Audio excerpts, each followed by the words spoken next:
जादुई कहानियाँ देखने के लिए हमारे चैनल को सब्सक्राइब करें और बेल आइकन जरूर दबाएं। गंगानगर नाम का एक खूबसूरत गांव था। वहाँ के सभी लोग एक दूसरे के साथ मिलजुल कर रहते थे। उसी गांव में किंजल नाम की लड़की अपनी सौतेली माँ और भाई के साथ रहती थी। किंजल की सौतेली माँ का नाम रूपा था। रूपा अपने सगे बेटे को पढ़ा लिखा कर एक डॉक्टर बनाना चाहती थी। रोहित एक प्राइवेट स्कूल में पढ़ता था। वहीं किंजल उसी गांव के सरकारी स्कूल में जाया करती थी। किंजल पढ़ने लिखने में बहुत ही होशियार थी। किंजल हर बार अपनी कक्षा में अव्वल आया करती थी। सभी गांव के लोग किंजल की तारीफ किया करते थे, परंतु किंजल की माँ रूपा उस पर बहुत ज्यादा अत्याचार किया करती थी। रूपा किंजल से पूरे दिन घर का काम भी करवाती थी। रूपा अपनी सौतेली बेटी किंजल को जरा सा भी पढ़ने का टाइम नहीं देती थी, उसे घर के काम में ही लगाकर रखती थी।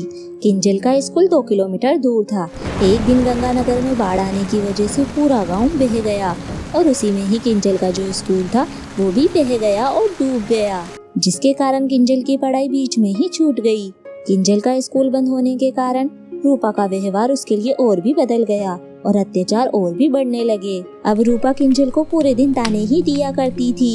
एक दिन किंजल अपनी सौतेली माँ रूपा से रोहित के प्राइवेट स्कूल में दाखिला कराने को कहती है। माँ, स्कूल को बंद हुए 1 साल हो गया है और मैं धीरे धीरे अपनी पढ़ाई भी भूल रही हूँ। मैं भी बड़ी होकर डॉक्टर बनना चाहती हूँ। क्या आप रोहित के स्कूल में मेरा दाखिला करा देंगी? ये बात सुनकर रूपा को बहुत ज्यादा गुस्सा आ जाता है। अरे ओ महारानी, तुझे पढ़ लिखने को किसने बोला है? तू घर का सारा काम कर। तेरे स्कूल जाने के बाद इस घर का काम तेरी मरी हुई माँ आकर करेगी। ये सब सुनकर किंजल उदास मन से वहाँ से चली जाती है और वो फिर घर के कामों में लग जाती है। घर का सारा काम खत्म करने के बाद वो अपने कमरे में जाके बैठ जाती है। वो अपने डॉक्टर बनने के सपने के बारे में ही सोचती है और अपने आप से वो कहती है, माँ रोहित को प्राइवेट स्कूल में पढ़ा रही है और वो बिल्कुल भी पढ़ने में अच्छा नहीं है और मैं तो हर बार कक्षा में अव्वल आती हूँ, फिर भी माँ मुझे स्कूल नहीं भेजती। अगर ऐसा ही चलता रहा तो मैं डॉक्टर कैसे बन पाऊंगी और अपने सपने कैसे पूरे कर पाऊंगी?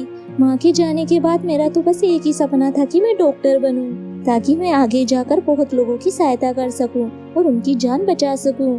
ऐसा सोचते सोचते किंजल को नींद आ जाती है और वो फिर गहरी नींद में सो जाती है और उसके सपने में उसकी माँ आती है और उसकी माँ उसके सपने में कहती है, अरे मेरी प्यारी बेटी, मुझे तुझ पर बहुत नाज है कि तू पढ़ने में बहुत होशियार है और अपनी कक्षा में हमेशा अव्वल आती है। बेटी, मैं तेरी मदद करना चाहती हूँ, मेरी बात को ध्यान से सुनो। गांव के बाहर एक नदी के किनारे एक बरगद का पेड़ है। उसी बरगद के पेड़ के नीचे तुम्हें एक जादुई किताब मिलेगी। ये जादुई किताब तुम्हारी आगे की पढ़ाई में बहुत मदद करेगी। तुम कल सुबह जाकर वो जादुई किताब वहाँ से ले आना। अगले ही दिन सुबह होते ही किंजल उस पेड़ के पास चली जाती है और जब वो बरगद के पेड़ के नीचे गड्ढा खोदने लगती है तो उसे वो जादुई किताब मिल जाती है। किंजल उस किताब को लेकर अपने घर आ जाती है और उस किताब को छिपाकर अपनी अलमारी में रख देती है। आज किंजल जल्दी जल्दी अपने घर का सारा काम खत्म करके वो जादुई किताब पढ़ना शुरू कर देती है और जैसे ही वो जादुई किताब खोलती है, उस जादुई किताब में से आवाज आने लगती है, किंजल, मैं तुम्हारे बारे में सब जानती हूँ कि तुम्हारी सौतेली माँ तुम्हारे ऊपर कितना अत्याचार करती है और तुम्हें पढ़ने लिखने से भी रोकती है। मैं तुम्हारी पढ़ाई लिखाई करने में तुम्हारा पूरा साथ दूंगी।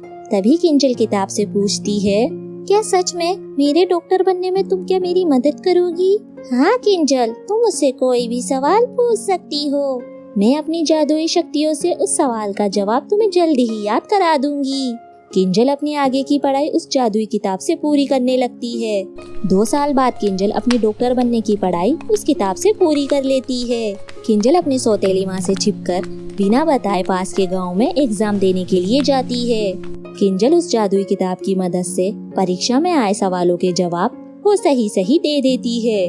वहीं दूसरी ओर किंजल को घर में ना देकर उसकी सौतेली माँ रूपा बहुत ज्यादा गुस्सा करने लगती है और अब रूपा किंजल के आने का इंतजार करने लगती है।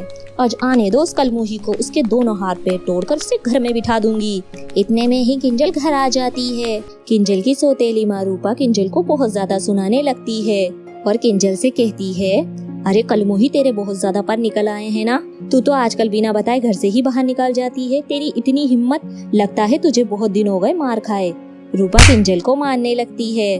किंजल रोते रोते अपने कमरे में चली जाती है और रोते रोते उदास मन से अपनी माँ को याद करने लगती है। माँ, अगर आप जिंदा होती तो मुझे ये दिन नहीं देखना पड़ता और माँ के इतने अत्याचार भी नहीं सहने पड़ते। माँ, मैं बहुत परेशान हूँ और पिताजी तो हमेशा शहर में ही रहते हैं और मुझ पर यहाँ पर इतना अत्याचार किया जाता है। माँ, मैं अब जिंदा नहीं रहना चाहती, मुझे भी आपके पास आना है।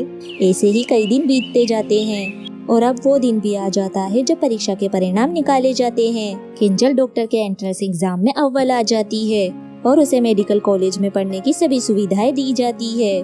किंजल अपनी जादुई किताब अपने साथ ले लेती है और अपनी सौतेली माँ का घर छोड़ देती है और अब वो बहुत ध्यान और लगन से पढ़ती है। अब वो 4 साल बाद डॉक्टर बनने के बाद गरीब और बेसहारा लोगों की मदद करने लगती है और अब वो बेसहारा और गरीब लोगों के लिए अपनी स्वर्गवासी माँ के नाम से एक अस्पताल खोलती है। एक दिन किंजल की सौतेली माँ रूपा की अचानक से तबीयत खराब हो जाती है। तभी रोहित अपनी माँ को अस्पताल में भर्ती करा देता है। किंजल रोहित को एक ही नजर में पहचान जाती है। वो रूपा को दवाइयाँ देकर 2 ही दिन में ठीक कर देती है। रोहित और उसकी माँ रूपा किंजल को धन्यवाद देने के लिए उसके ऑफिस में आते हैं। रोहित कहता है, डॉक्टर, आपने मेरी माँ की जान बचाकर मुझ पे बहुत बड़ा एहसान किया है। मैं आपका ये एहसान जिंदगी भर नहीं भूल पाऊंगा। इसकी कोई जरूरत नहीं, मैंने तो बस अपना कर्तव्य पूरा किया है और अपनी ड्यूटी पूरी की है। इसमें धन्यवाद कहने की कोई जरूरत नहीं है।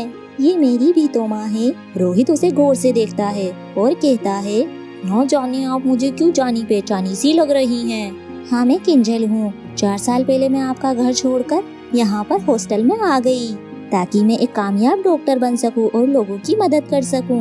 तभी रूपा कहती है, किंजल मेरी बेटी, मुझे माफ कर दो। मैंने तुझे हमेशा पढ़ाई करने से रोका और तुझे डॉक्टर बनने से भी रोका और आज तूने एक डॉक्टर बनकर मेरी जान बचा ली। मैं बहुत ज्यादा शर्मिंदा हूँ मेरी बच्ची। ये सारी बातें सुनकर किंजल अपनी माँ को माफ कर देती है और किंजल अपने घर वापस चली जाती है और सभी एक साथ रहने लगते हैं। इसी तरह किंजल माँ की जादुई किताब की मदद से एक कामयाब डॉक्टर बन जाती है और अपनी सौतेली माँ रूपा के दिल में भी जगह बना लेती है।